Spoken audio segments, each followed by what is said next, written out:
Hey, longtime listeners. This is Shades here to tell you about our brand new Patreon. Guys, we love doing this show. We'll keep doing it as long as you keep listening, but can you help us cover the cost of our audio hosting? You can help us out with support to the show for as little as $1 a month. At $5, you'll unlock some exclusive content and rewards. The first one's up there right now. You can help choose the next batch of episodes. You can find it at patreon.com/shadeandsketch. We thank you in advance. Now on with this week's episode. Oh, ho, ho, hello. Greetings, longtime listeners. I'm Sketch. And I'm Shades. And this is Geeking Out with Shades and Sketch. A holiday special. It is. Happy holidays, Happy Sketch. holidays. Happy Life Shades. Day. Happy Life Day. Happy Festivus for the rest of us. Merry Christmas. Merry Christmas. Happy Hanukkah. Everything. Festive Kwanzaa? I don't know what you said to Kwanzaa. I don't either. Yeah. You just offended a whole bunch of people out there. I did. For our friends across the pond, Happy Christmas. Happy Christmas. Guys, whatever you celebrate, happy just life. Yeah. And it's a great time to be a geek. Yeah, 2018 was a great year. It was a great year for This is geekdom. also, other than just like the holiday season, this is just like a reset, time to relax a little bit, recharge. 2018 is almost, I keep seeing memes about how awful 2018 was. Yeah, I remember the memes of 2017 and 2016. Equally awful. But 2018's been pretty good to us, Sketch. Yeah, 2018 has been good for I'm going to be sad to see it go. The geek universe. It really has. But you know what? There's good stuff on the horizon. Hey, 2018 gave us some real gems. It did give us some real gems. But no matter your non-denominational or denominational or cultural celebration, I think we can all agree on one thing. What's that? What's that, Shades? We love Ryan Reynolds. We love Ryan Reynolds and pizza. Yes. And that's why Shades and I are spending our holiday break. We brought GoCo, we bent time a little bit and space. A smidgen, as we've done before. But we're sitting back for a slice at Beacon Street Pizza. Yeah. Deep cut, longtime listeners. It's just two guys, a pod, and a pizza place. I mean, it's great. It really is. And if we're just two guys and a pod in a pizza place, then that must mean we are talking about Ryan Reynolds. Just Ryan Reynolds. Just in general. Guys, we are doing a very special Geeking Out holiday episode. The Christmas special, if you will. Yeah. We are talking... Well, Once Upon a Deadpool and Green Lantern. Red and green for the holiday season. Yeah. Where lambs and lions are laying down together. Marvel and DC. We're bringing peace to the geek universe. You know, Israel and Palestine could take a lesson from Ryan I know Reynolds. They listen. They do. I know they listen. Yeah. Two nations of longtime listeners over there. So if we're talking Ryan Reynolds, do we have a theme song this week? I believe we do, Sketch. All right. If I could turn back time, if I could find a way. Perfect. Yeah. Yeah. Little known fact. Yeah. The guitarist in that song that Cher is grinding up against, her son. Oh. Yeah. This episode this was supposed to be a wholesome episode for Christmas. Yeah. And real fast we went like creepy Christmas party.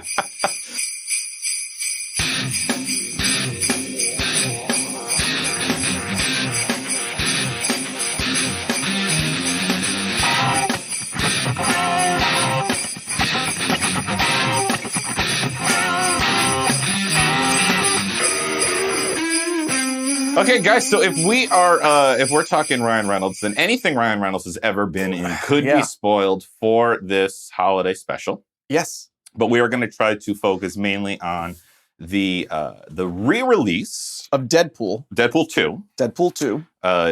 Given the new name Once Upon a Deadpool. Harder, faster, stronger. It is a PG-13 rated retelling of the Deadpool 2 movie with some new footage in there. A lot of new footage. And we will also be talking about... New end credit scenes? Yeah. We're going to talk about that.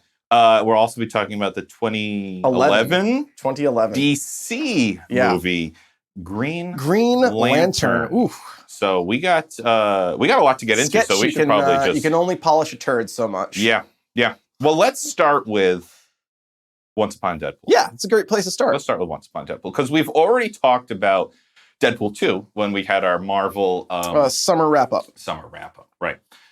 In Deadpool 2, we get dare I say, a slightly more family-friendly retelling. Yeah, it's a slightly more family movie. Deadpool has a handheld clicker to beep. To bleep all the F words. Yeah, you only get 3 shits and a fuck in PG-13. Yes, that's it. Yeah. That's it. I think, don't you think he bent that a little bit? Just a little bit. Smidge. And he has kidnapped beloved star. I was going to say child star, but at this point, just child star, adult star, writer, director, Fred Savage. And drugged him, kidnapped him, and duct taped him to a bed in a perfectly recreated, shockingly accurate replica of his bedroom from a Princess Bride, where Peter Falk lovingly reads.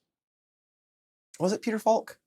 You see, my wife was one that had to tell me it was from Princess Bride because I had seen Princess Bride. Long time listeners, you gave me a I've face seen there, it. like don't worry, but I don't remember it.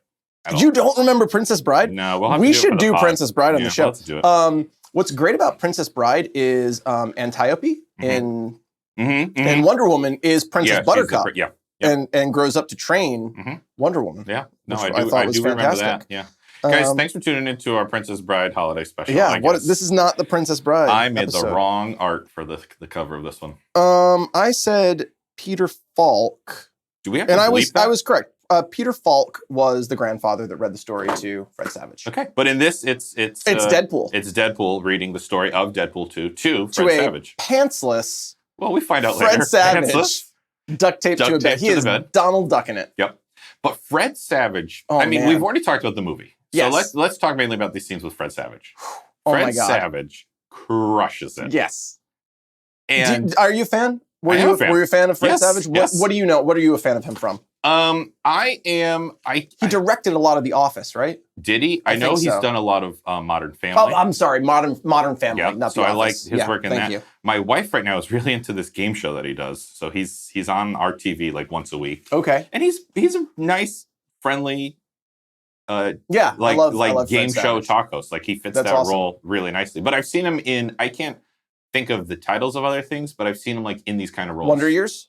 Oh yeah, I mean, I'm trying to think of adult Fred Savage. But I grew up watching Wonder Years. I don't think he does a lot of acting anymore. But he'll show up as cameos and he'll show up as Fred Savage and things. Yeah. And his brother. Ben Savage, Boy Meets World. And Girl Meets World. Yep. Also writer and director. Very talented as well. Yep. I was waiting for him to make a cameo. Like to cut to him, like, where's Fred? Yeah. I was waiting for that. Didn't happen. And Ben Savage in Boy Meets World. Brothers with Will Friedle. Yes. Who is the voice of Ron Stoppable. And Kim Possible movie coming out very soon. And Terry McGinnis. Batman universe. And Next Door Neighbors with Mr. Feeney. Mr. Feeney, yep. William... gives the D. Does it? Or maybe an F. Mr. Feeney. But William... you know him better as Kit. Yeah, Kit. I can't think of his last name right now. Because everything comes back. Everything comes back to Knight Rider. And David Hasselhoff, who has a very similar perm in Knight Rider to Fred Savage in Wonder Years. Full geek circle. Yeah, there we go. All the way back. It's a Christmas miracle. Let's call that like a dozen degrees of Michael Knight.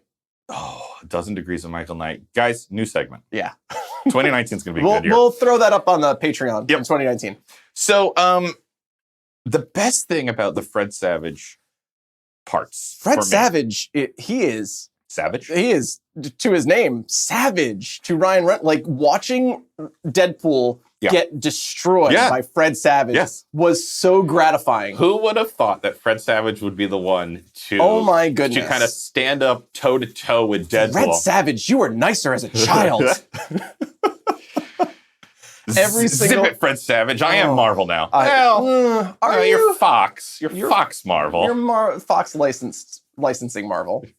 That's like if Nickelback produced the Beatles. It's music, but it sucks. Did you see the extended trailer where they sing "This Is How You Remind Me"? Oh no, the extended TV spot, No, like the whole song. I like that when he goes, yeah, but now Disney owns Fox Marvel, so I win. Do you? Yeah. Oh, and the whole scene where he just wants to fight Matt Damon. Yes. Why would I want to? Why would I want to fight Matt Damon? And yeah. Why would I want beep? No, I would just. Why are you beeping me? We would get tickets. People would line up. Everyone would want to see me beep Matt Damon. Right. Why? Because when you beep me, it sounds like I'm saying I'm not saying. Right. How do you, Shades from Geeking Out of Shades and Sketch, think the movie itself, held up as a PG-13 movie? I think I have a very unpopular opinion of this. Okay. I enjoyed the PG-13 cut more than the actual cut of the movie. Interesting. And want to elaborate? Yeah, I do. I didn't really do rants or raves, but I have some takeaways, and I did write this as a rant. Well, spoiler alert for the rest of this episode. Yeah, we've got plenty of rants. We got plenty of rants and raves. Oh my god! So if you want, guys, I don't need notes for the rest of this episode. There are rants and raves galore under the Geeking Out tree. I've got some questions, a lot of rants. I don't have many raves. Okay. Spoilers. But for Once Upon Deadpool, this reestablishes the fact that Deadpool is at his best, not in a movie, but breaking the fourth wall. Give me that. I don't need any more Deadpool movies. The first movie was great. First movie was great. The second movie was solid. But what we love most about Deadpool is when he breaks the fourth wall. Yeah.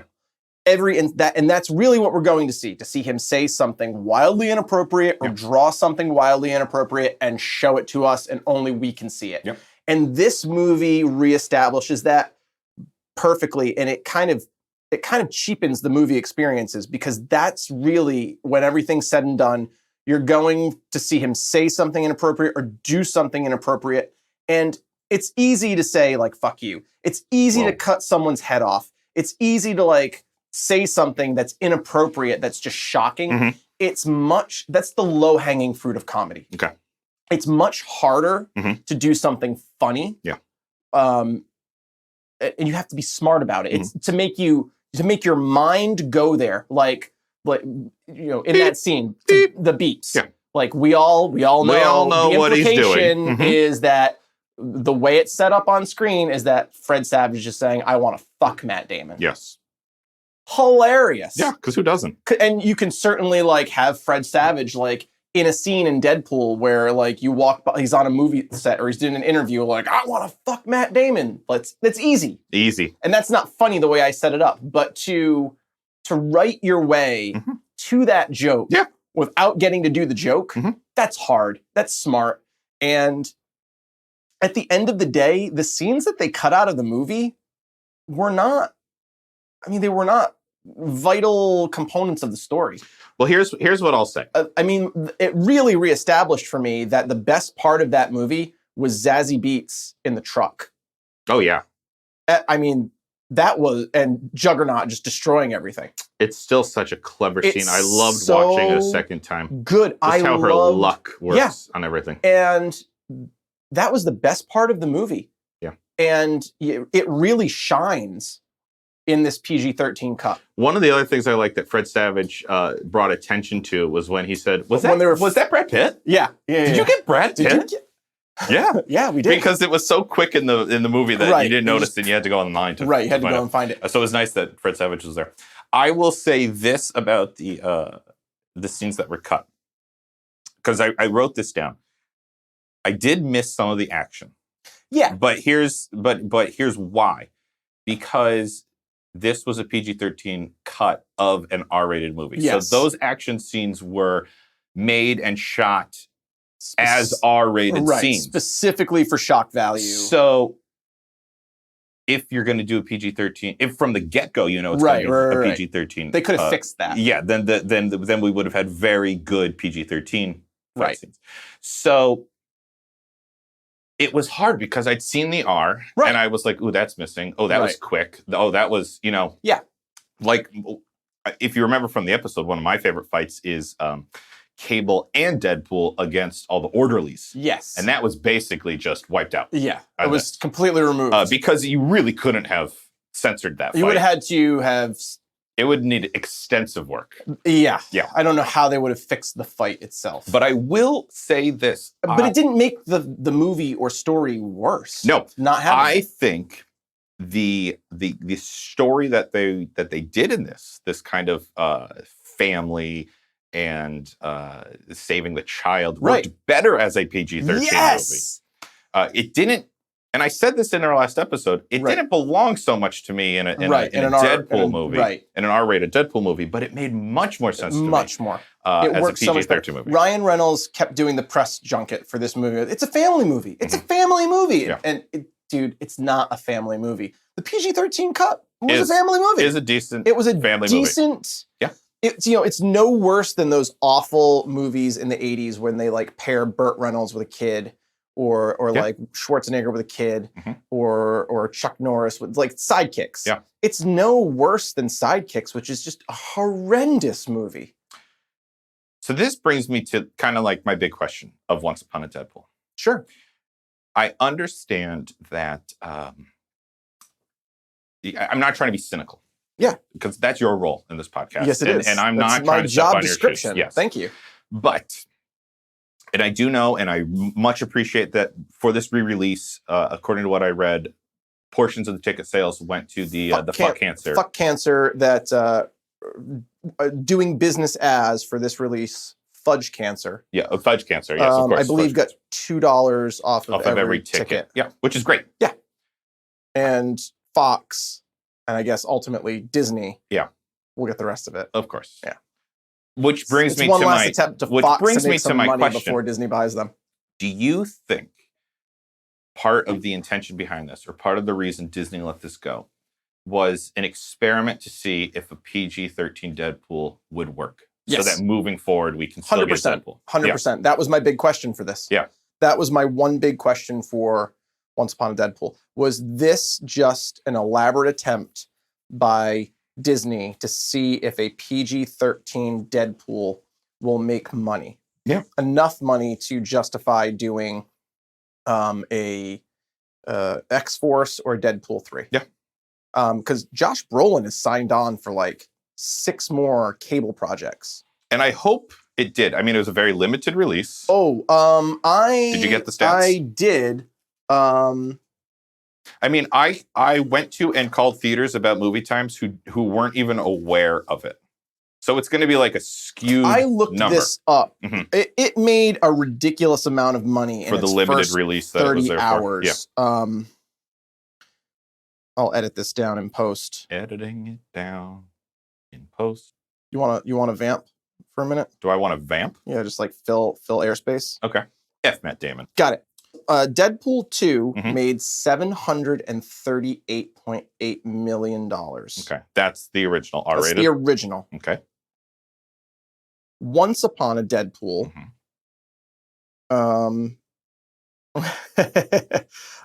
Its domestic total was $5.7 million at the time of this recording, and it's in theaters until Christmas Day. Yeah.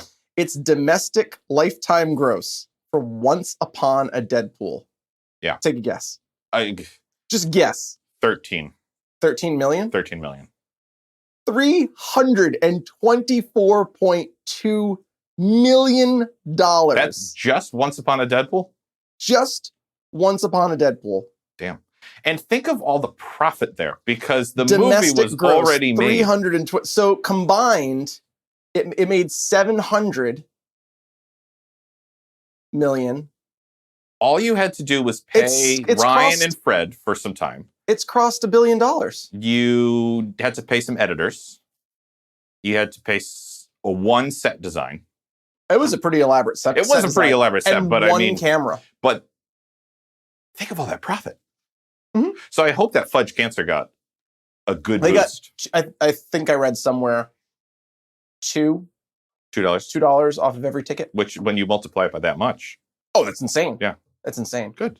And that's the only reason Ryan Reynolds agreed to sign on the dotted line to let them do a PG-13 release. Because they just wanted to do a PG-13 edited version of the movie. Yeah. And this was the only way he said he would do it. Now, I went back to verify this. Okay. Fact checking. Fact checking. No fake news on this podcast. Once Upon a Deadpool. Mhm. This blew my mind. And Ryan, you better do something nice for Christmas for this guy. Oh no. Once Upon a Deadpool. Uh-huh. The whole plot was pitched by Twitter user MV Bramley on December 7th, 2017. Wow. That was the whole thing. It was like the whole setup. Build a version of the bedroom from Princess Bride, get Fred Savage, duct tape him to a bed. And you verified this? I went and found the tweet. Wow. You cannot backdate a tweet. Okay. So if it's fabricated, it's a very good fabrication. Wow. You cannot backdate a tweet. Okay. So, and we also know, and Van City Reynolds responded to the tweet. Mm-hmm. So we know he saw it. Okay. So this is where the idea came from. And Ryan Reynolds is nothing if not complimentary to and generous of his fans. So oh yeah. Ryan, I know you listen. I know you're listening. Oh right yeah, now. he's written in a bunch of Van times. City Reynolds. Yeah. We get lots of direct messages from him. Absolutely. About how much he loves the show. All the time. You better do something for MV Bramley. I wouldn't be surprised if he has. Already, I'm sure. So yeah, I thought this was the perfect way to rewatch Deadpool 2. Yeah, a movie that I probably wouldn't have rewatched again. Yeah, I probably wouldn't have watched it. If I were gonna, I enjoyed it the first time. I enjoyed it the first time. Mm-hmm. I didn't like the way I wanted more from Al. Mama okay, Jim. yeah. I wanted more of Al. Yeah. And I really had a problem with the way they used Vanessa, which is addressed in Deadpool 2. Fred Savage. Yes. So you're gonna fridge Vanessa? What? Huh? What are you talking? What? Yeah. What? That was great. That was great wonderful. That he called him out on that. Yeah. Yeah. Zazie Beetz called them out during the Comic-Con panel. Oh, really? And it was like, yeah, I really, from what I've seen, it looks like we're going to fridge Vanessa pretty badly. Oh, jeez. And I loved that they called him out. Good. And I also loved the turn. Mm-hmm. I thought it was really well done when Fred Savage was like, you got cable? Are you going to do it was like, oh, yeah. We got his time travel story pretty accurately. We get the time travel aspect. That Fred Savage is such a cable aficionado. Yeah, mm-hmm. Such a fan. And he is. He's a fan of comics and geekdom. And good on Fred Savage for doing this too, because he didn't have to do this. He did not have to do this. Yeah. Like, what a great sport. That end credit scene. Yes. Oh my goodness. Yeah. Just naked from the waist down. Naked from the waist down. Being dragged out. I've been here for 3 days. Yep. Once Upon a Deadpool, guys. Guys, if you haven't seen it, I guess as of the release of this it will no longer be in theaters, but I'm sure you'll be able to get it on demand pretty soon after. It's definitely worth a watch. With the kids, right? With the kids, absolutely. Family and I'm sure there will be a number of extra Fred Savage. There has to be. Pieces there has to be did just not make the cut. There must be just hours. A gold mine of it. Yeah. It looked fun. It looked really like there's probably so many scenes, so many Easter eggs, so many parts where they had to cut because just people on set were laughing. I'm sure. Because it just looked like they were just unscripted at times, just going at each other. I'm sure. Yeah. I'm sure that is the case. And they've already released a lot of commercials with extended versions of exchanges from the movie that they cut and go back to the story of Deadpool 2, and they just let it keep going. And now there's in theaters until blah, blah, blah. And, because I'm sure people are laughing in the background and couldn't put it in the actual cut of the movie. I would easily watch a Mystery Science Theater style, just recap of just movies. Sure. With them. Yeah. You know what I mean? Oh, yeah. People are campaigning hard for Deadpool to replace Stan Lee as the cameo in all future Marvel movies. I think that would be a great use of Deadpool. I agree. I think rather than doing another Deadpool movie, which I'm sure would be fun and we would enjoy, I think a better use of Deadpool is to have him pop up in the middle of Endgame, sitting in a lawn chair, eating popcorn, with the aviators. With the aviators. Sure. I would love it. And a mustache. Yeah. I think that would be a much better use of and saying something Excelsior. Absolutely. And also at the same time, like cutting an extra's head off or something. Sure. You know what I mean? I think it's a much better use of the character than giving him a movie or just doing features like the way Pixar does the shorts at the beginning or end of a movie. I think it's a much better use of Deadpool than another. The shtick's getting old. Well, we'll see where Disney wants to take it. Yeah. Because they will follow the money. Disney? What the hell is Disney? Disney's done some dark, violent stuff over the years. What was the movie that came out recently that everybody was like, oh, that was Disney? Oh, I thought you meant Walt Disney. Himself, yeah. Oof. I don't know. What movie came out recently that was so... In the last year dark. or so, everybody was shocked that Disney had put that movie out. Huh. Maybe it came out under Buena Vista, but it was a Disney movie. I'll have to go back and look at that. Yeah. There was a movie that came out recently that Disney produced, and everybody was shocked that Disney didn't meddle would go that dark and let them do it. It might have been an R, even rated R. No. So I'll have to look that up. I don't have that note in front of me. Is it time to transition to? I think it's time to get into Green Lantern.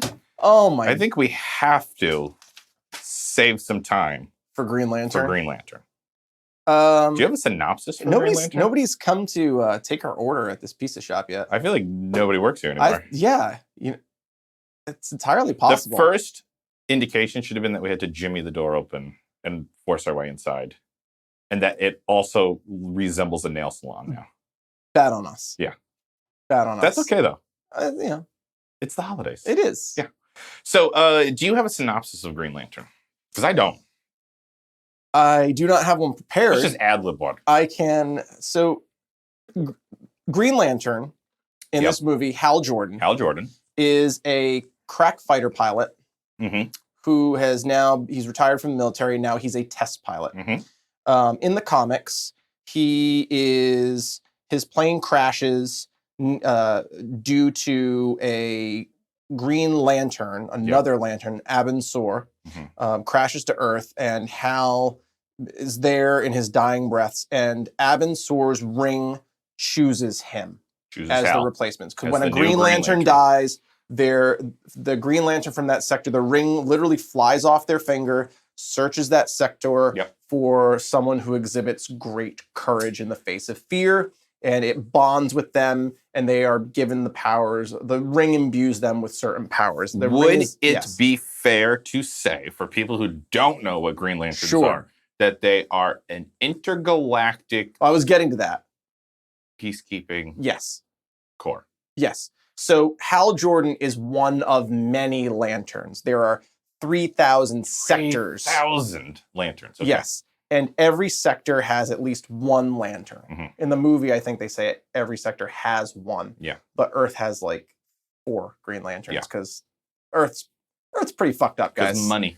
Stuff is always happening on Earth, so there are multiple lanterns. In this movie and so many others, humans, we're like backwater. Humans are feeble creatures, and there are no human lanterns. Yes. So they are members of the Corps, the Green Lantern Corps. And each sector has a certain number of lanterns allocated to it based on how problematic that sector of space is. Yeah.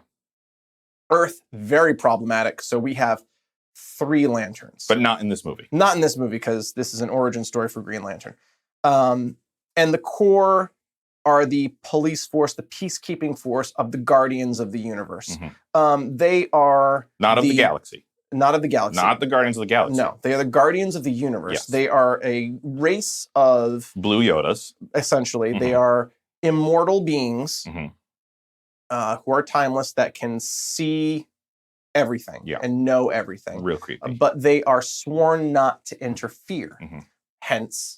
Loophole. The Green Lantern. They can't interfere. No, of course not. But they can empower people. They can empower a representative of that sector of space or planet to interfere on its behalf by imbuing them with power from the ring. Yep. Real political. Yes. Yeah. It's a political loophole. The Watchers, the Watcher in Marvel is based off of the Guardians of Oa in DC. Okay. Basically, every Marvel character is a knockoff of a DC character. Okay. Marvel fans, that's not a dig at Marvel. It's just a simple fact. Imitation is the sincerest form of flattery. It is. And certainly some of those imitation characters have far surpassed their DC counterparts. Yeah. In terms of storytelling. Absolutely. So that was not a dig against Can Marvel. I add a side question? Sure. What Spider-Man? Is Spider-Man Batman. Really? Yeah, a fun version of Batman. Yeah, okay. A version of Batman without all the baggage. Like, he got closure. Uncle Ben was like, it's okay. With great power comes great responsibility. Yeah. And then he dies. I've heard that line before. I feel. Yeah. Yeah. Huh. I wonder where. Someone should put that in a movie. Yeah, they should. Okay, back to Green Lantern. Back to Green Lantern. So Hal Jordan is one of many Lanterns. Now, Hal Jordan Green Lantern is a knockoff of Golden Age Green Lantern. Alan Stewart? Alan Scott. Oh, Alan I'm so Scott. close. He's the Oh, Green it's Lantern. John Stewart. John Stewart's John. the other, the Lantern that takes Hal's place on Earth. And Guy Gardner. Well, first Kyle Rayner, Okay. and then Guy Gardner. So Guy Gardner, I'm remembering some of these names.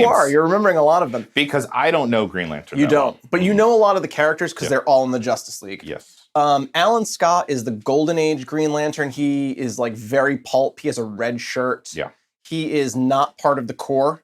He literally carries around his lantern, doesn't he? He literally carries around his lantern. So at some point, Alan Scott came into possession of a power battery. Mhm. They look like lanterns. They do look like lanterns.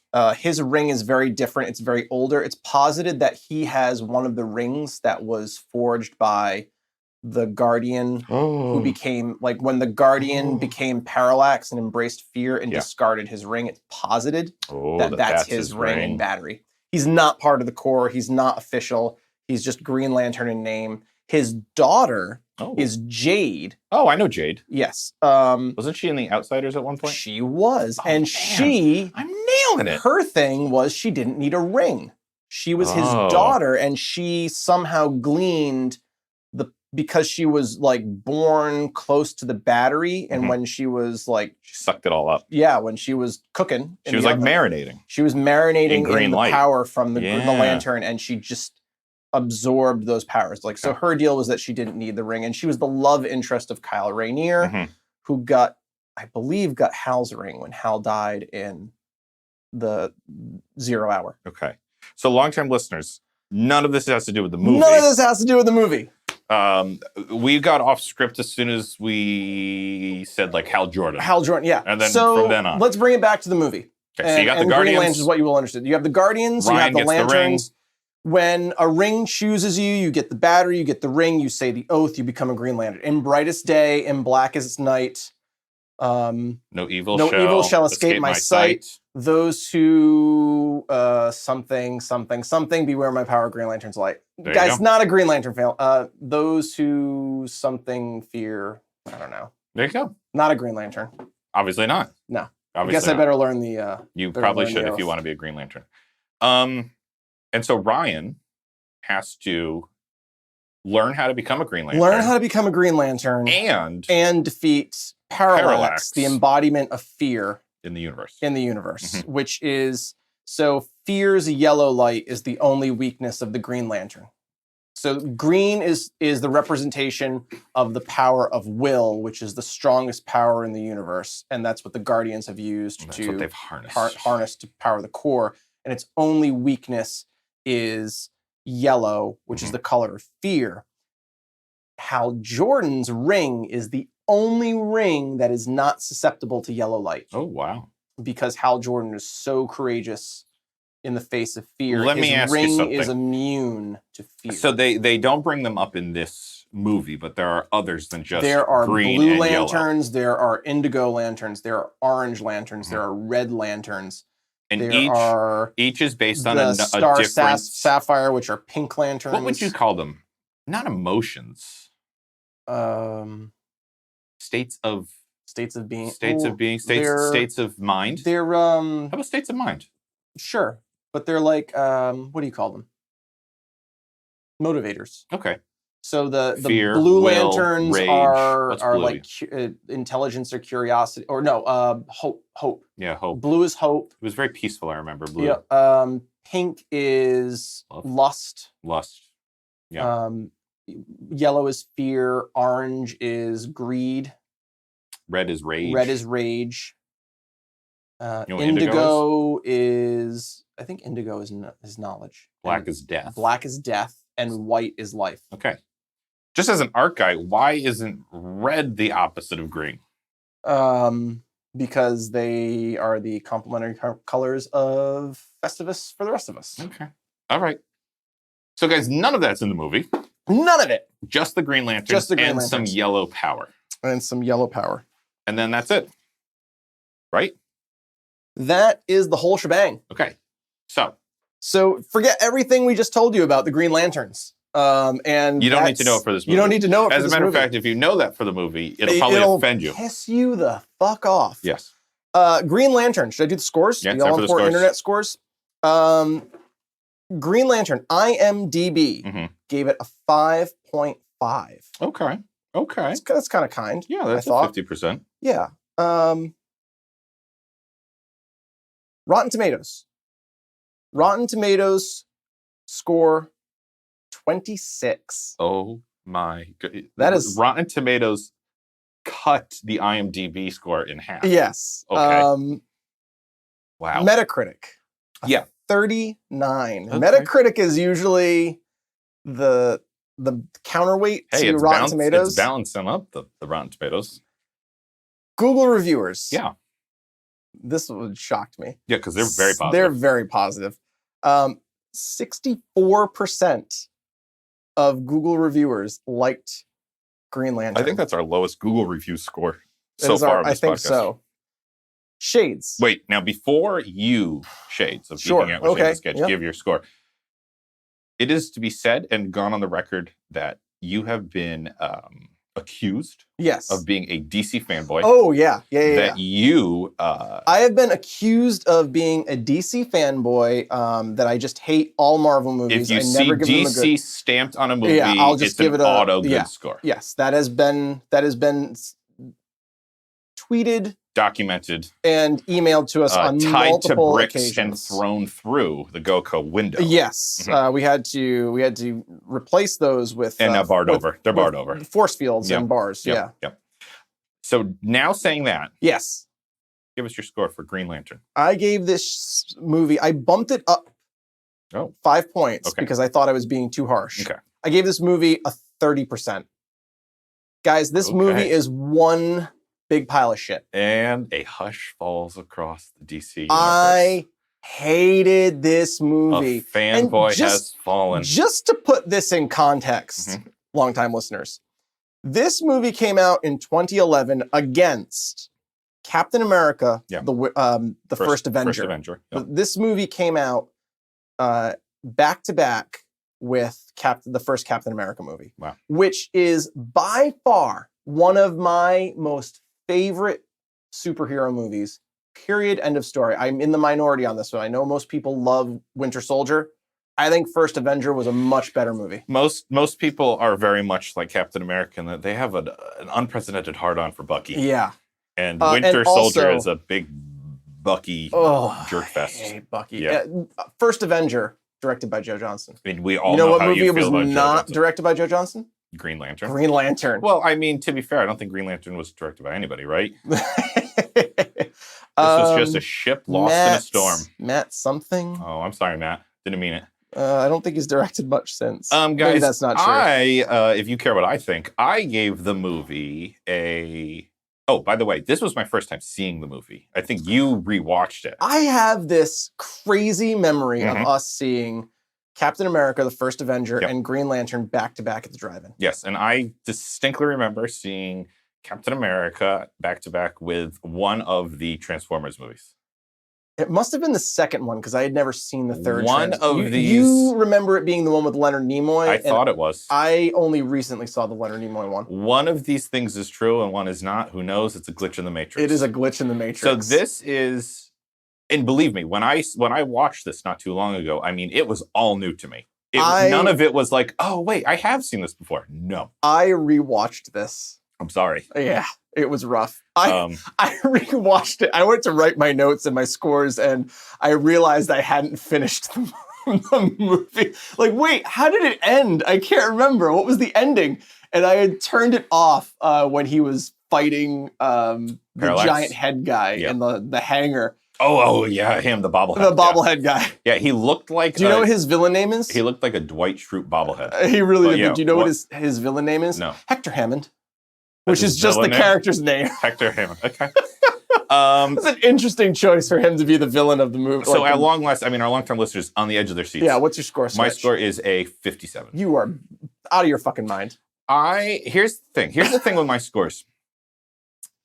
For me to give a movie below 50%, I need to be offended by the movie. I was very offended by I this don't know movie. Green Lantern like you do. So to me, this I don't was, know Green Lantern that but you well. know it I know better than I enough do. that this was not a This remotely... movie didn't offend me in the way like a Ghostbusters does or a Batman Ninja does. Oh, Batman Ninja really offended me. But it was nothing. It was a whole lot of nothing. Sketch. It took me 3 days to rewatch this movie. And I mean, you say that it's a big pile of shit, but it takes work to make a big pile of shit.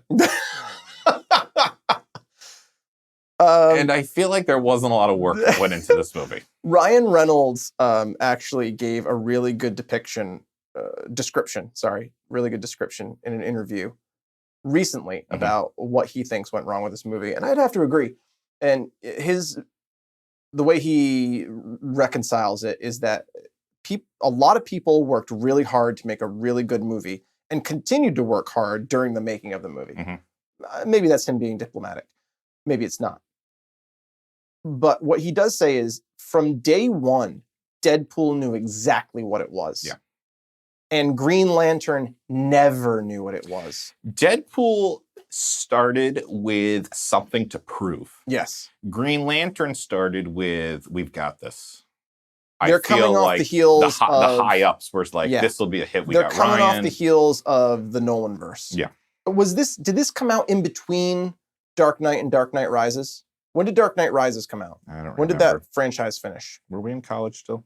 I thought No, in college we were still. out of when Rises came out. We were no longer in college. Oh, I don't like Rises. We should do the Nolanverse at some point. Man. That will also show longtime listeners that you are not just going to give Guys, DC. spoiler alerts. I hate Dark Knight Rises. I think it's the worst in the whole trilogy.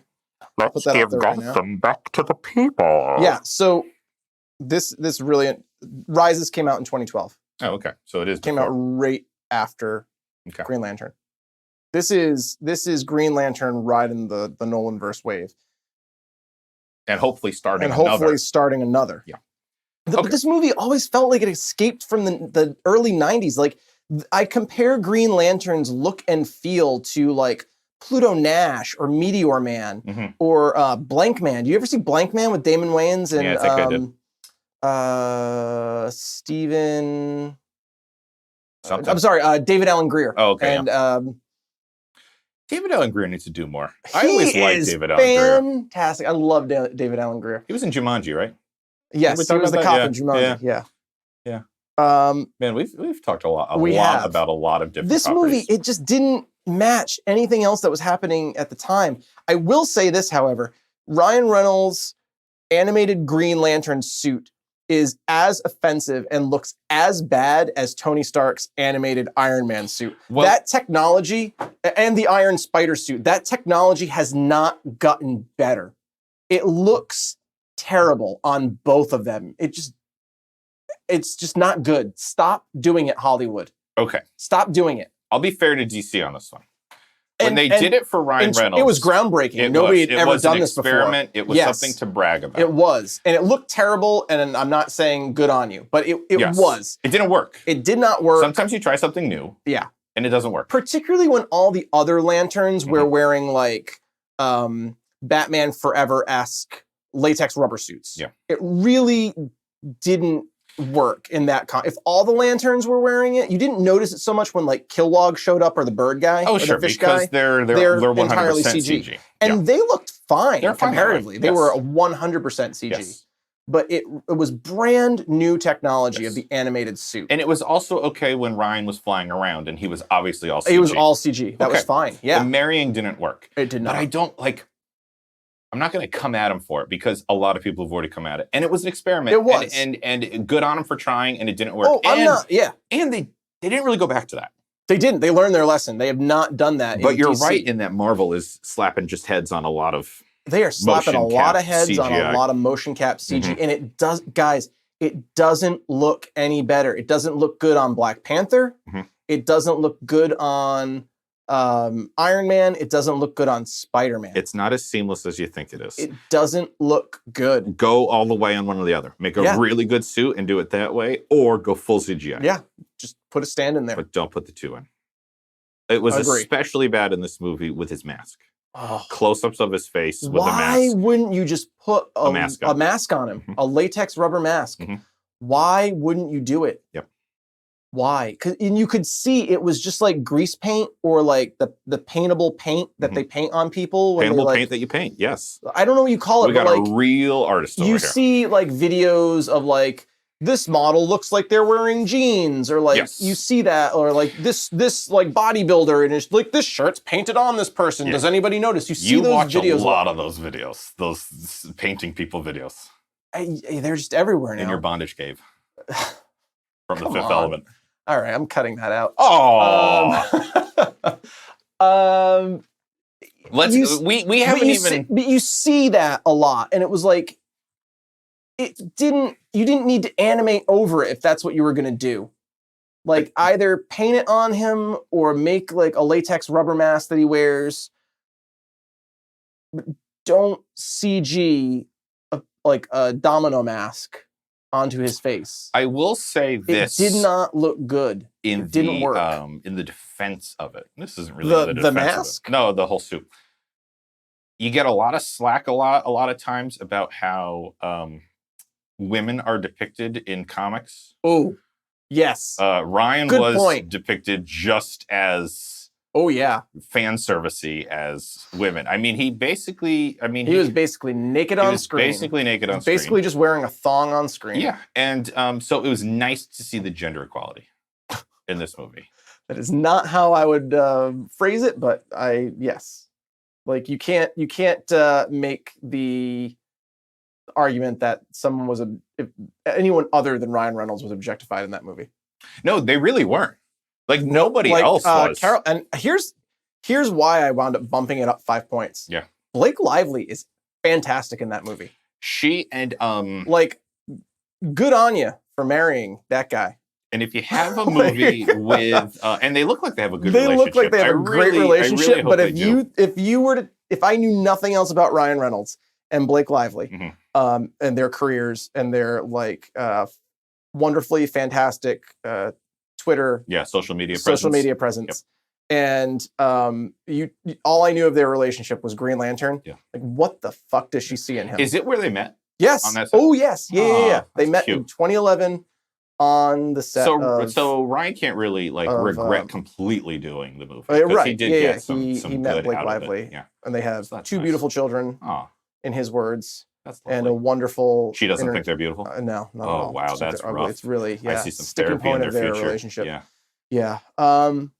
And she was fantastic. She was fantastic. She is tough. And she looked great in this movie. And it proved to you don't have to like sexify. You don't have to sexify. She just looked great. I mean, they put her kind of in like a fancy gown at one point at a gala. Sure.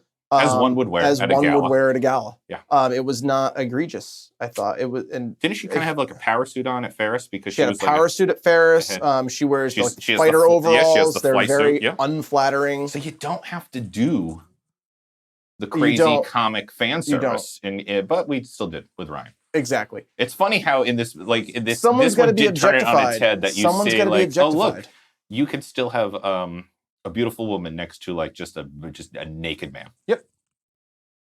Wasn't he? And he was like completely naked when he woke up on Oa, right? He had like the Fifth Element thermal bandaging across his package. But I will say this: he looks great. Nothing against how he looks. He looks wonderful. Ryan Reynolds is constantly in like quote unquote Deadpool shape. Yeah. Like Hugh Jackman when he does a Wolverine movie goes to the gym like 9 months ahead of the movie to become Wolverine. That's commitment. Jason Momoa, he's a fit guy. He like rock climbs, but when he's going to do Aquaman, he goes to the gym and gets an Aquaman shape. I mean, he's a big muscular guy, but he's not Aquaman. 20%. You got to define it. Ryan Reynolds is always in Deadpool shape. Always. Good on him. Always. Good on him. Yeah. It's just good for you. He's a muscular guy. Yeah. He's very fit. He looks good. He's funny. He's very funny. He's the perfect package. I love that he had to like become Deadpool to prove that he could like carry a rom-com. Mhm. Like he didn't get those roles until after Deadpool. Yes, it's weird. It's bizarre Yes. because he's a muscular, athletic, good-looking guy. Oh, he is. Calm down. Yeah. Yeah. But he had to be horrifically burned. Yes. And put in a red Santa suit. Red Santa suit. Yeah. To like be able to do prove rom-com, it. to prove it, do rom-com. Yeah. So it's like, it does happen. We often hear in Hollywood, like how women are objectified and they're just eye candy. Ryan Reynolds has lived it. Yeah. He's on both sides of that. I really, he's an interesting study since we're talking about this. Like he's not a young guy anymore. He's not an old guy, but he's starting to go gray. Yeah. He's not covering that up. No. Power to him. It's nice to see. It is. Like he's not, guys, Hugh Jackman's 50. Those I didn't know that. That beautiful black head of hair is not natural, that I say. Yeah. It's I don't know what you call, like some people will often say like bottle blonde.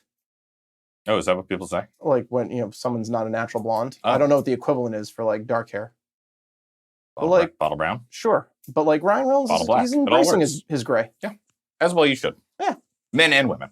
Yeah. I'm letting my I'm getting some showing up here too. Letting my salt and pepper come out in my beer. Oh yeah. Very distinguished. It shows that we've been here for a while. We have. Yeah. All of in this pizza place. Yeah. In this pizza place. Guys, I feel like I was 20 when I came in here. I'm starving. I'm just starving. One of the other things about Green Lantern that I also like, Ryan Reynolds, love him, hate him, whatever. I just thought it was weird casting. Well, I know who you'd prefer. I much prefer his two guys, a girl, and a pizza place co-star.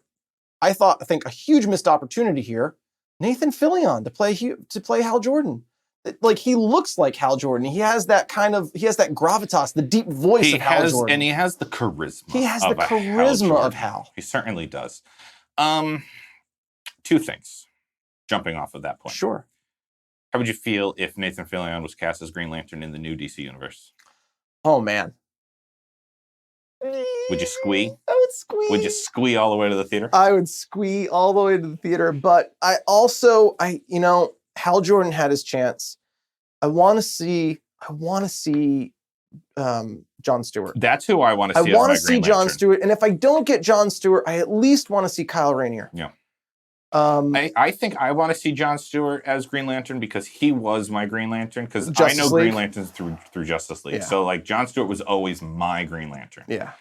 Phil Lamar voicing him. Yes. And he was fan-fucking-tabulous. So great.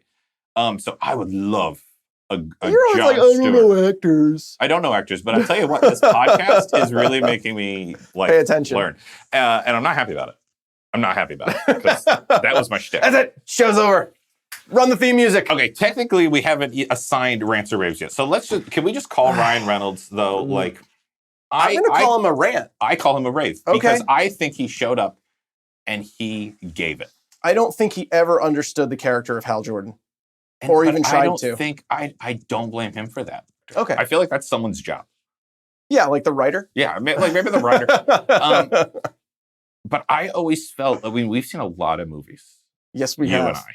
Where you see an actor just not commit. He committed. He committed to the role he was given. He committed to the movie and bringing what he understood. I think that's like the little gem at the end of Deadpool 2, where he's like, "Welcome to the big time, buddy." Yes. Like this was him stepping into the big leagues. It made his career, even though the movie's a flop, it made him like Hollywood famous. Mm-hmm. That was him stepping into the big time. You're absolutely right. He put the work in. He did in this movie. You can't fault his performance. So maybe it's a bad script. Okay, so maybe what you're saying when you would call him a rant is maybe you would call the casting of him a rant. Yeah. Yep. Because him himself did a good job of what he had. Right. Yeah. And I feel like Ryan Reynolds is a similar actor. Let me finish. Okay. Is a similar actor in the vein of like a Clooney or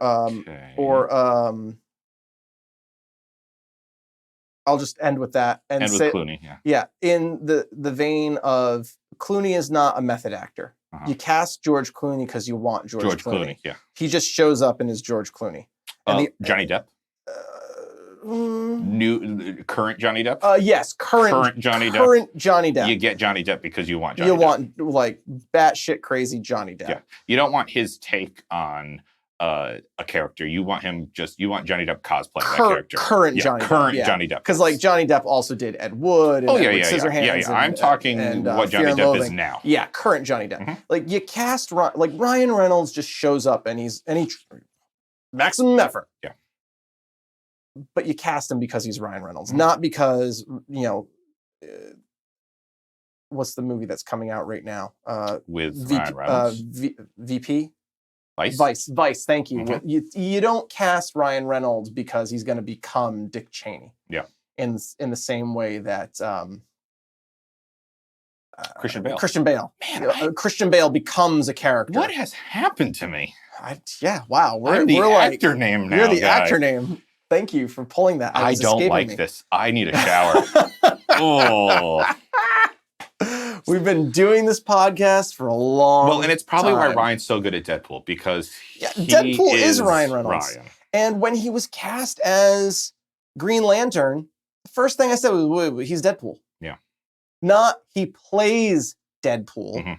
He's Deadpool. Yeah. Ryan Reynolds is Deadpool. Hal Jordan is not a Wade Wilson character. You know who Hal Jordan is? Hal Jordan is like a fighter pilot version of Malcolm Reynolds. He's a wild card. Yeah. You can't pin him down. You don't know what he's going to do. And they put those scenes in the movie, but you know exactly what Ryan Reynolds is going to do. Yeah. He's going to make a mess of things and laugh all the way to the bank while we give him our money. Yeah. So like he's Deadpool. He's not Hal Jordan. It was bizarre casting on Warner Brothers' part. And I feel like they did it just to stick it to Marvel. Because he was Deadpool and we were talking about a Deadpool movie, and I feel like Warner Brothers thought they were stealing him. Well, it didn't work. Joke's on you, Warner Brothers. Yeah. Now Disney owns him. So he won. Did he? All right. Do you have any raves before we move to rants? Other than Ryan. Blake Lively as Carol Danvers, and the tech, the guy who played the tech, his best friend. I thought he was fantastic. He was great, but he had 2 scenes. He was completely underused. Killed it in those scenes. He was great, but he was... I'm going to talk a little bit about it in rants. Okay. When we get to rants. But I do have one other rave. And also... oh my God! Oh, who is it? Oh my God! Oh, who is it? Oh my God! Do you know who that was? No, obviously I don't. It's Taika Waititi. Not Taika Waititi. Who's that? He directed... Green Lantern. He directed Thor Ragnarok. Oh, so he's a director? He's the director of Thor Ragnarok. Has he acted in other things? I don't know. I don't know if he was in other things. Was that his big breakout role? I don't know. I don't know enough about Taika Waititi. And he was like, if I'm going to be part of another superhero movie, I have to make it a better. I have to direct it. Yeah, I have to make it. I have to make it myself so it doesn't suck. But I also thought that...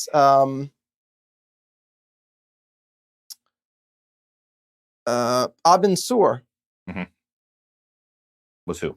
He was the lantern who died. No. I know who he is. Well, he's Aquaman's dad. He plays Aquaman's dad in Aquaman. Aquaman's dad. Oh, what's his name? I just looked it up too because we just saw Aquaman, and he looked familiar to me. Tamora Morrison. Okay, cool. He was in Moana. I like. He Moana. was in. He's Commander Cody from Star Wars. Commander Cody. The clones. He's all the clones. Oh, Jango Fett. He's Jango Fett. Yes. He's all the clones. Oh, that's how I recognized him. Yeah. Oh, good for him. I thought he killed it as Abin Sur. Yeah, he was. And I will also give a... I can't think of his name. He played Sinestro. I thought Sinestro was fantastic. Sinestro was good too. I thought he was great. I don't know who played him. Let me just get my last rave out of the way because Mark Strong. I keep wanting to rant at all these things. Like I have a rant. Do you know who Mark Strong is? No. He, I believe, unless that was, he's the we always confuse him with Stanley Tucci, but he's not Stanley Tucci. So Steve Buscemi. No, Mark Strong was the crime boss. He was the Red Mist His dad, the crime boss, and the red something. In what? Kick-Ass. Oh, He was the dad. Okay. So that was Sinestro. Okay. He was good. I really liked Sinestro him, and was great. I was pretty pissed that there wasn't more with Sinestro. Yeah. That's like that was the Sinestro I know. Yeah. You know what I mean? Yep. He was perfect. It was nailed. The last rave I'll say is that I think that hiding there was a decently good story. There was a great story there. Specifically with Ferris aircraft. Mm-hmm. All the human stuff on Earth. With the aircraft, with the robot ships versus the human pilots. Is that your pitch? I didn't have a pitch for this But that movie, would be your pitch. But that would be my pitch. Just make it that. And like Hal's injured or something, Yes. and the ring comes to him, Yes. and like he goes on this journey to heal and grow and become a lantern. Sure. Here's my alternate pitch. Okay. Make it scrap all that stuff. Okay. And make it a Men in Black-esque buddy cop movie in space, and make it about the Green Lantern Corps. Yes, it was 2 movies. It was 2 movies smushed together badly. It was, and it was 2 poorly done movies because there wasn't enough effort put into each of the 2 movies. And Sinestro is like their Zed, their captain. Yes. And Hal Jordan is paired with Kilowog. Yes, who's the dog-faced lantern. Love it. My favorite Green Lantern, Yes. Kilowog. Was he? Because in Duncan. everything, oh, it was. Yeah, it was the voice of Kilowog. But he doesn't do it in all the animated things, right? No, I feel like in all the animated things, he's always done by the same voice actor. I agree. Why wouldn't you just get that voice actor if? Because Michael Clark Duncan did the mocap. Oh, he did. Yeah, it was actually him. Yeah, then that's fair. Yep. Then They didn't just animate. It was him. He was on set and they mocapped him Okay. and animated over. And I have nothing against him as an That actor. had to be one of his last movies. I just mean like was that if someone does a voice acting role for so long, and then they get that character's in a big screen, but it still needs a voice actor. Right. Bring the voice actor. Yeah. You know? Exactly. All right, let's get into rants. Everything about this movie, like the story. There's no story. I felt like they spent more time creating the poster than they did the movie, like the script. All right, now let's get into big questions. Do you have any other? Oh, I have very specific, but you said everything, so I mean, I guess you covered it all. What's your? Well, I said to piggyback off of you. Complete lack of story. It was nothing. It was nothing. It wasn't done. To me, it wasn't done like poorly. It just wasn't done. Right. Like it was a wisp of a movie. It was a pitch that was never refined. Yeah. If you can fly through space on your own, why do you need a ship? Yeah. Like at the beginning of the movie, Abin Soar's on his ship. Yeah. Why did he need a ship? I don't know. He can fly and he can breathe in space. Yeah. He can it fly. was an escape pod. Why do you need an escape pod if you can just go out any hatch and just fly away? Yeah. Why? I feel like it was leftover components of a bunch of other movies that got slapped together in this movie. Yeah. Here's a big rant of mine. Okay. Oa. Oh yeah. Was not a fan of Oa. That's the planet, guys, that all the Green Lanterns culminate, and that's where is that where they like harvest the will? Like will culminates there? They harvest it. So the power battery is at the center of Oa. The power battery is the core of Oa. It's a planet that they constructed as they harnessed will from the universe. They needed to store it somewhere. Okay. So the core of the planet is a giant power battery. It looks like a lantern, and that's where all of the will that they direct is harnessed. And then each lantern has their own power battery, their own lantern that they recharge from the planet, and they take with them, and they recharge their ring from their own personal. A lot of recharging. Yeah, they didn't have lithium ion at the time. Is that how Oa is usually depicted? Like the surface of Oa? Yeah. It's like a craggy, I don't like desolate planet. There's nothing there, just the Guardians. I mean, it's just a rendezvous spot for the Lanterns to charge their personal power batteries and converse with the Guardians. Nobody lives there. Okay. I just thought it was just so place. Dark and gross and uninventive. Agreed. And you have like these characters who like wield light and can make anything their imagination comes up with. Yeah, and it's like it was such a missed opportunity that the whole thing is your ring makes a light projection, a hard light projection of whatever you think of. Yes. And it's just a craggy. Yeah, that's what I mean. Like, but it's not. There are buildings because Hal wakes up in a building where he's like getting scanned. I think it's like inside the rock crags, but it doesn't appear that way. No, it appears like he's on the set of Thor Ragnarok. Yeah, I agree with you. It made no sense. I have a fairly specific rant, besides everything. Give me a fairly specific rank. At the end of the movie, what I thought was the end when I stopped watching. When you decided it was the end of the movie. Enough was enough and I had to turn it off. Yeah. The fight in the hangar between Hal and Hammond. Mm-hmm. Hal takes off his ring. And what's Hammond's well, this is villain name? Hector Hammond. Okay, yes, right. He looks like the Thinker. He does. Who's the Hulk villain that has like the giant head? I don't know the Hulk that well. He's all green and he just like his brain is hyper enlarged. His brain is the part of him that goes crazy. Yeah. I don't know. The something. It's probably one word. Excuse me. It probably is. All right. So what is? So Hector Hammond. Yes. Is he does the autopsy on Abin Sur, who has a shard of parallax in him, and it like infects him. Yeah. And it like crawls into his brain and makes it like grow ginormous. And like all his cells starts to like turn all his cells yellow. He gets the ability to read minds. Yeah, that was. He knows what people are thinking. Yes. So when they have this big showdown, the double cross that Hal plays should not work. Yeah. He can read Hal's mind. Hal gives him the ring. He puts the I feel the power. He starts like shooting laser bursts at things, and I was like, I know something you don't. What's that? He like fires the blast at him. It stops. It shoots back at Hammond. And he's like, you have to be chosen. And then he just calls to the ring and it comes to him. Comes back to him. He can read minds. Yeah. I never that is his power. Was this a big question of mine? He gets mental telepathy. He can control objects with his mind and he can hear people's thoughts. Yes. That brings me to one of my rants. What the fuck? That is just like, even if you knew nothing about Green Lantern and you're like batshit crazy, like cocaine induced, like hallucination, fever dream of heroin and peyote world that you've constructed, just go back and read your own fucking script. Well, my rant was 5 scenes earlier, he's reading minds. Fear being like the great evil, right? Sure. Okay, I get that. But then it was like so weirdly used. Like it's a black cloud. It's a black cloud with yellow lightning. And a face that looks like Snoke. Well, in this telling, Parallax is one of the Guardians who's been like driven crazy with the power of fear. Yes. He's just like a Guardian. But for some reason, fear gives you the ability to be telepathic. And become a giant cloud. Which I didn't understand.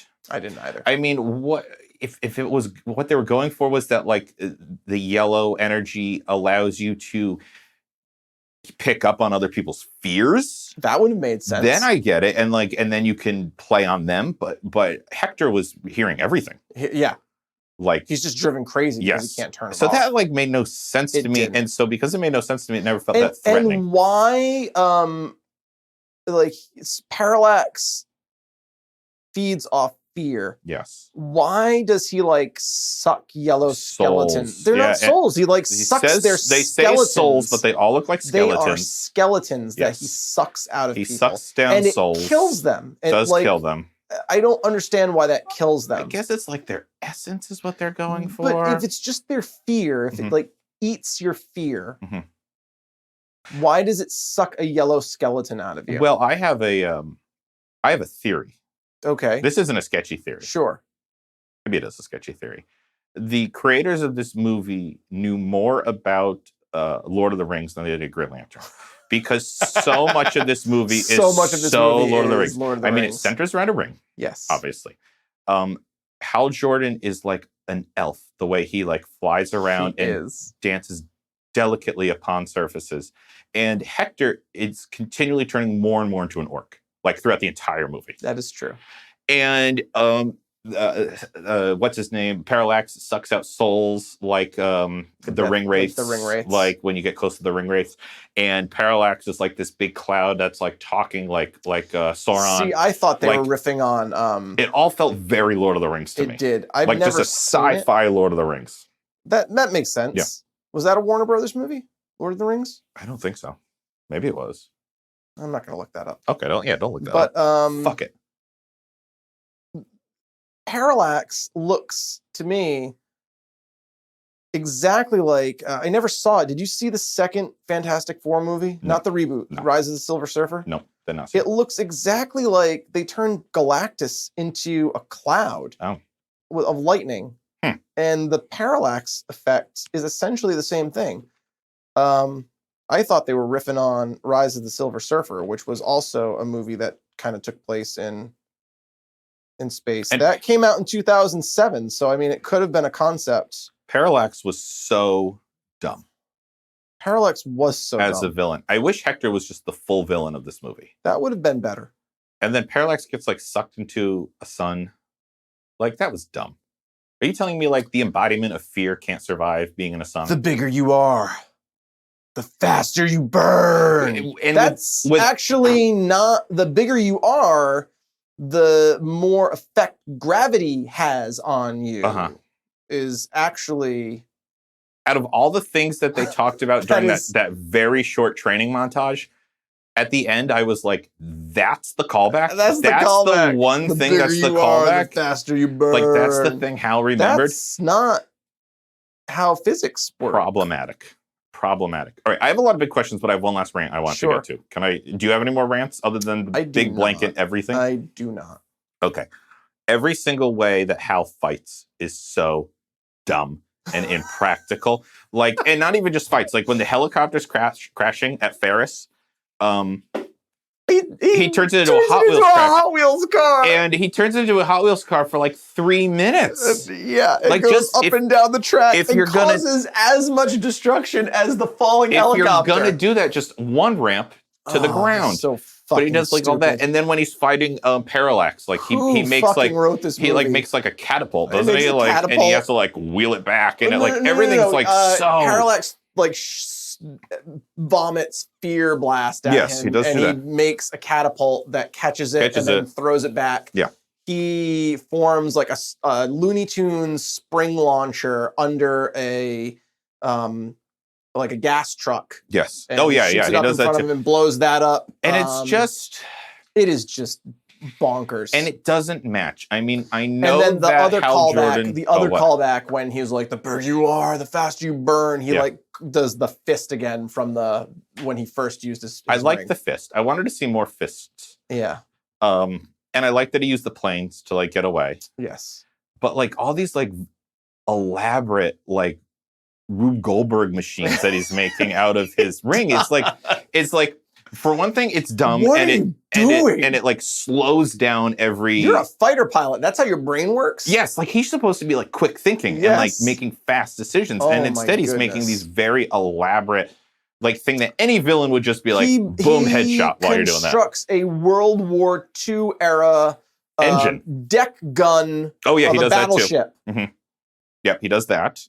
We have better weapons in 2011, Ryan. He pulls himself out of like the cloud with the engine. With the engine. The World War II-esque propeller engine because he had just seen the old plane that her dad flew in Korea. I wanted different uses of the ring, or I wanted to see Ryan, that side of Hal out of Green Lantern. It was like this childlike... like, it was almost like Billy Batson gets the ring. You know what I mean? Like, it's just like this 11-year-old's dream. Those of you who don't know who Billy Batson is, wait a few more months and go see Shazam. Yeah, just a couple more months, actually. March. I think so, or April. Comes out around the same time as Captain Marvel. Captain Marvel, that's not going to be confusing. Yeah, not at all. We should just do a Captain Marvel episode. Yeah. Do a mashup. Yeah, that'd be fun. We should do that. All right, that's my last like labeled rant. Do you have any big questions about this movie? I didn't write any down. Okay, because I have 6. I will I'll do my best to answer yours, and I will just say, did anyone bother to read a Green Lantern comic before they took a stab at this movie? No. And that's the only thing I will throw at Ryan. Okay. If you're gonna play a iconic comic book character, read fucking comic book. Okay. And then have the balls to say, wait a minute, guys. This character needs to do X. This character needs to do Y. Like a great example of this was Hugh Jackman had never read a Wolverine comic before he did X-Men, the first X-Men movie. And Bryan Singer didn't want them to read any comics on set. He wanted his own telling. He was like, he forbid them from wearing it. He had a friend smuggle him Wolverine comics, X-Men comics on set in his trailer so he could get a feel for the character. And that's why he was the best character in the movie? Yes. And also at the end of the movie, when he drops back down into the Statue of Liberty and points at Sabretooth and says, "I'm not finished with you, bub." That wasn't in the script. It wasn't in the script. It was like, how do you, like Wolverine, this how does he not say bub? How does he not say bub? It's like just comes out of his mouth left and right. Yeah. And that needs to be in there. Yeah. Like, we're going to upset the fanboys and girls. So you need to do that homework. And yeah, you need to do that homework. So Ryan, we know you're listening. And we know you're a huge Deadpool fan. So and it shows. It shows. It shows that that's the only thing that I'll throw at him. Okay. That was my big question. Can I ask you some big questions? You can ask me as many big questions as you want. Okay. I apologize in advance if I do not have the answers. We all know you'll make them up if you don't have the answer. Don't worry. The veneer is broken. The one thing Shades is not is dead air. That's for sure. Okay. Fuck you to the guy who wrote in and said my voice is like nails on a chalkboard. Yeah, I mean, that was just mean. I could tolerate nails on a chalkboard a lot more. Okay. First question from the start of the movie. Why are so many children not in school? Like the movie takes place in the summer. No, Hal gets up and he's late for the bus. He's late for the bus. And the bus is there, and the bus is full, and all the kids are hanging out the bus like, come on, Hal. And then you think he's running to there, but instead he's running to the airport, and there, Carol's there, and Hector's there. None of them are in school. And when he rushes out of the house to catch his bus, his two brothers are just there eating breakfast. No kids are going to school except for this busload of kids. Ryan goes, Hal Jordan goes to a school for difficult children, and it's in session in the summer. Good answer. Thank you. I like that.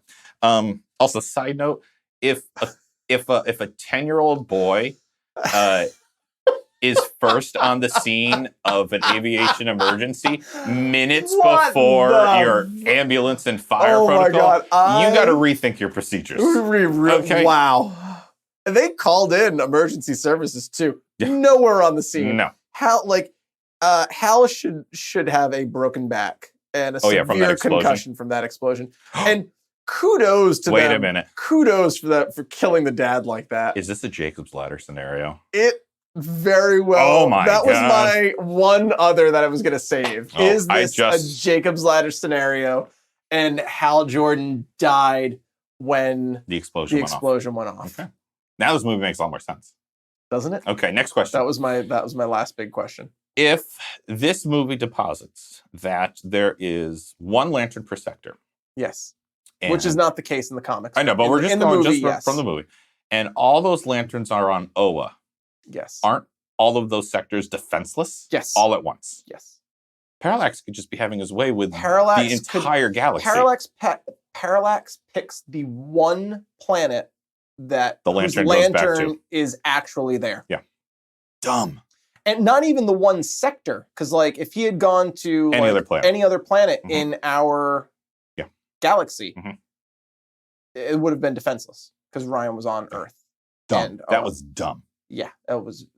Does that happen in the comic a lot? Like that all the lanterns gather all at once? That is why there's more than one lantern per sector. That's smart. When Hal's on Oa, John Stewart is on Earth. Yeah.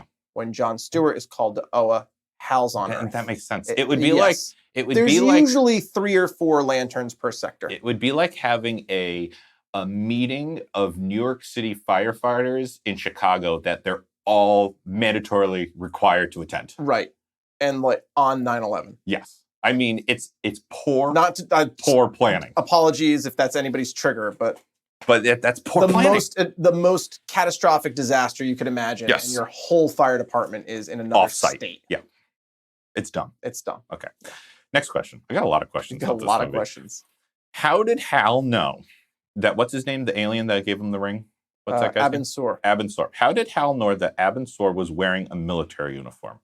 It's completely alien to him, and he doesn't see it as like part of a set. Right. So how do you know it's a uniform? There was nothing on the Green Lantern suit to make it look like a military uniform. Just the ring. Just the ring. It just has an emblem. But emblem. Like Superman could have landed, and you would be like, "Oh, obviously that's a military uniform." That was dumb. That was dumb. That was dumb. Because he says it to his friend. I think he was in the military. He was wearing a uniform. How? How do you know that? He wasn't part of a regiment. It wasn't in this telling of Green Lantern, the lanterns have a high neck that cuts down in a V in front of their like larynx. Okay. And Adam's apple. Like so if Hal Jordan is like walking through Brooklyn and going to like poetry jam after poetry jam, he'd be like, he's in the military and he's in the military and he's in the military. Like wearing split neck turtlenecks. Yeah. Yep. Dumb. Next question. I'm like holding you personally responsible for this movie. Like, long-time listeners, it makes for great audio. This feels like Sketch is like giving me a death stare. Feels like an interrogation. It really does. The room is dark. We have one single bulb on in here. You're sweating, and for some reason, I've handcuffed you to the table. This pizza place is clearly out of business. Tense. It is tense in here. Next question. Guys, stay on task. I feel like this is a weird version of Inside the Actors Studio. It is, where I just berate the person. Just berate me with question after question. How meaningful is an oath if you are brainwashed into reciting it? Because the lantern just makes him say it. The lantern makes him say the oath. And the lantern Hal puts doesn't the oath in his head. Yes, and he just recites it. In a similar vein, why did the alien, whatever his name is, Abin-Sur, say to Hal, take the lantern and recite the oath, instead of just saying, take the lantern, it knows what to do? Because the lantern... The rings... Okay, so the rings are... Booster Gold? I know Booster Not Green Gold? Lantern? Love Booster Gold. I love Booster. I'm so sad we're not getting a Booster Gold movie anymore. There was one slated? Yeah. A Booster Gold and Blue Beetle? It was supposed to be Booster Gold and Blue Beetle, and they've decided to follow Jaime Reyes. How much? Like the new Blue Beetle. One, sure. And so they've How much would I love a movie. Booster and Blue Beetle? Ted Cord, Blue Beetle? Yeah, like buddy cop movie. Tell me about it. DC streaming. They should make a show. I hope so. I really hope they do. I'd love that. I would.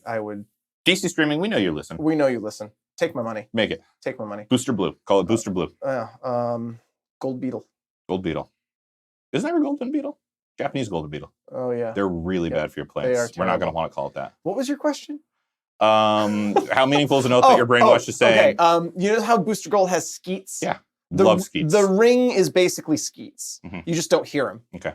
So the ring tells... Oh, you are falling right into my hands, because this is my next question. So it's not the lantern it's the ring. When when you charge the ring, it comes online, and it's like a computer that only you can hear. So the ring tells him the oath. The ring literally is speaking to him. Okay. It still feels like he's saying it mindlessly. His face he just dead in the eyes stare. Yeah. In brightest day, in blackest night, no evil shall escape my sight. Let those who worship evil's might beware my power. Green Lantern's light. There you go. There you go. Now you're a Green Lantern. Now I'm a Green Lantern. Okay, final question. Look!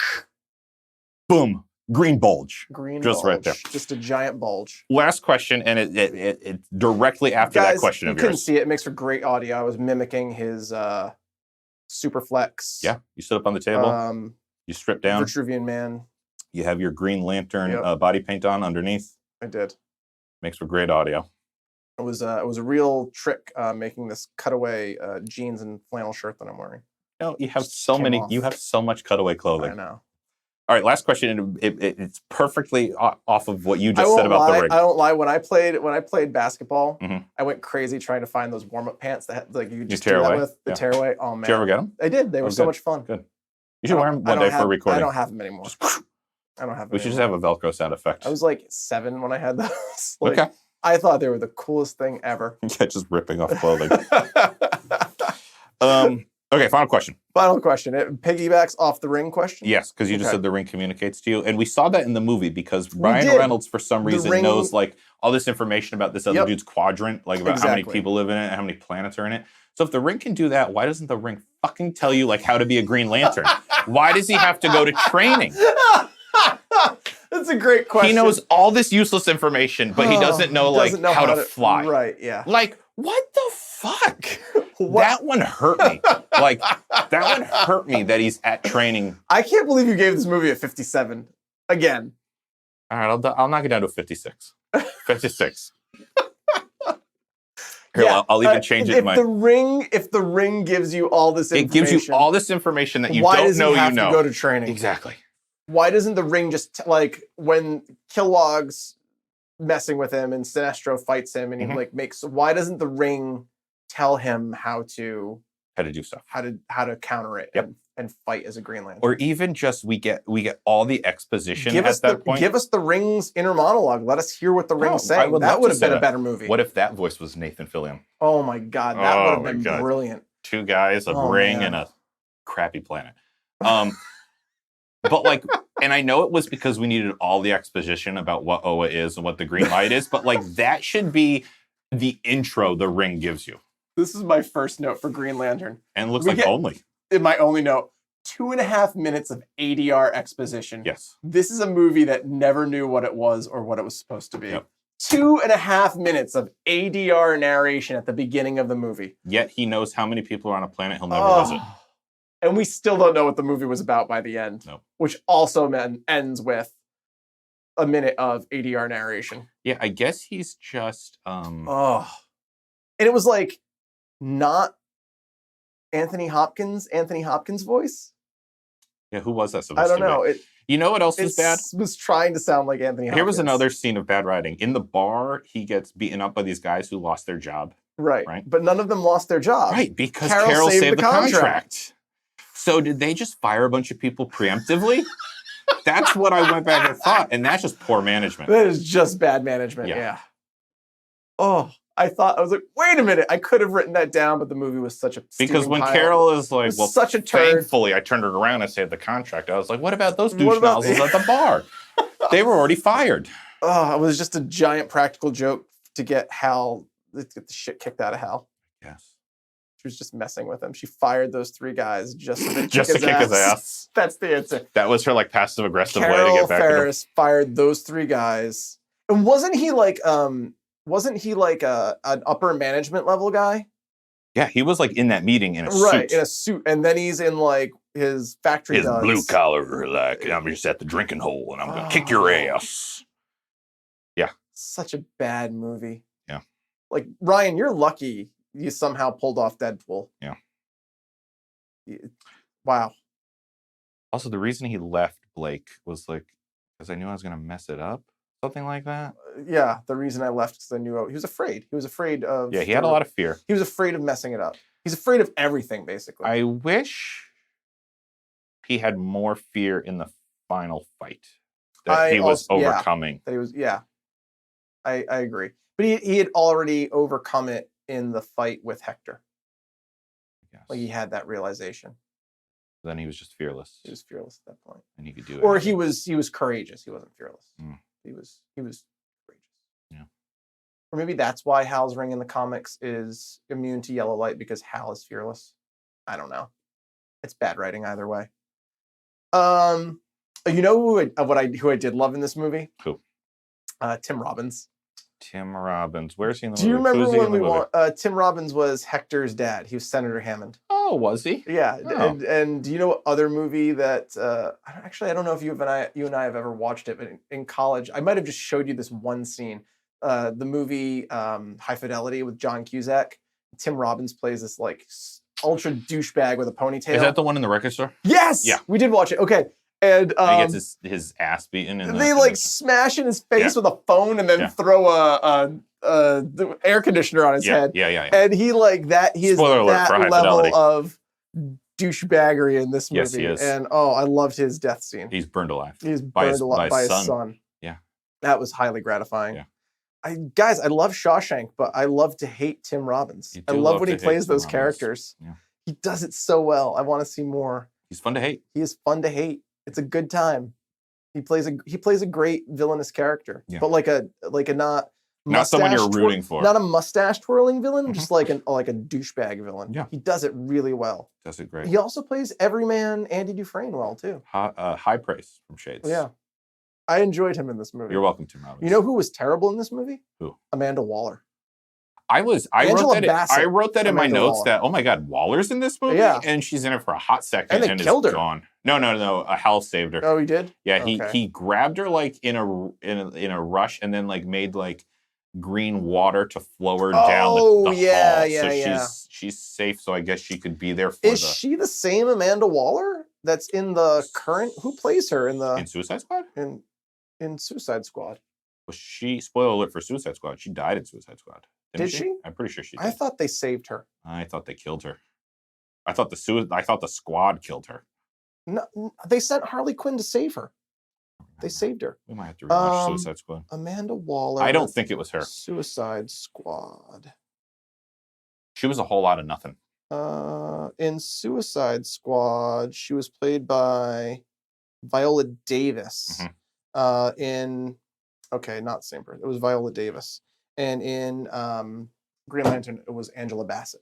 When she showed us, Amanda Waller is a character. Two great actors. If you know anything about the comics and her, like they killed her in spoilers for the Arrowverse. They killed her in the Arrowverse. I think she's alive in the DC cinematic universe. Her character is basically a loaded gun. Oh yeah, because you know about her. So like, if she shows up in your movie, that gun better go off. Right. Her gun never went off in this movie. Went off. I think this was like an origin story for her. Yeah, Like, I'm a true believer. Maybe like she'll, Dr. Hammond. In Green Lantern 2, maybe she was going to work more closely with Hal. Or be a nemesis for Hal. Like she hates aliens and alien power, and the Green Lantern uses it. We'll never see that movie. Is the green light an alien power though? Because it's just willpower. The core is controlled by aliens. Anything that aliens touch it checks the power of the American military. Amanda Waller is suspicious of. Yeah, the wall go off at any second. Come down on you. The Wall is a great. Amanda Waller is a great character. Poorly depicted in this movie. Remember in keeping up the tradition of poorly depicted characters in this movie. Remember in Justice League when Batman goes to breaks into the Pentagon. Was this movie so bad we're just talking about other movies now? Yes. Okay. And he it's like, I'm watching. Batman basically breaks into the Pentagon. It's like, I'm watching. Are we talking about the animated series? Yes. Yeah. And then when they fast forward and Amanda Waller's you find out that she actually created Terry McGinnis because the world needs a Batman. Oh yeah. Holy shit! What a bookend to that story. She creates that was cool in Justice League Unlimited. Spoilers for Justice League Unlimited, guys. Amanda Waller creates Power Girl, Doomsday, and turns Captain Atom. To fight the Justice League, and then at the end is Batman's greatest nemesis in that series, and by the end of the epilogue, which actually takes place at the end of season 2, even though there are 3 seasons, Amanda Waller turns out to be Batman's greatest ally. She became liaison to the Justice League. She has a huge change of heart and engineers Terry McGinnis because the world needs always needs a Batman. Always needs a Batman. We should do the Justice League. We should do, oh man, they're great. God, what a great and then they kind of referenced that in Suicide Squad at the end of Suicide Squad. Did they?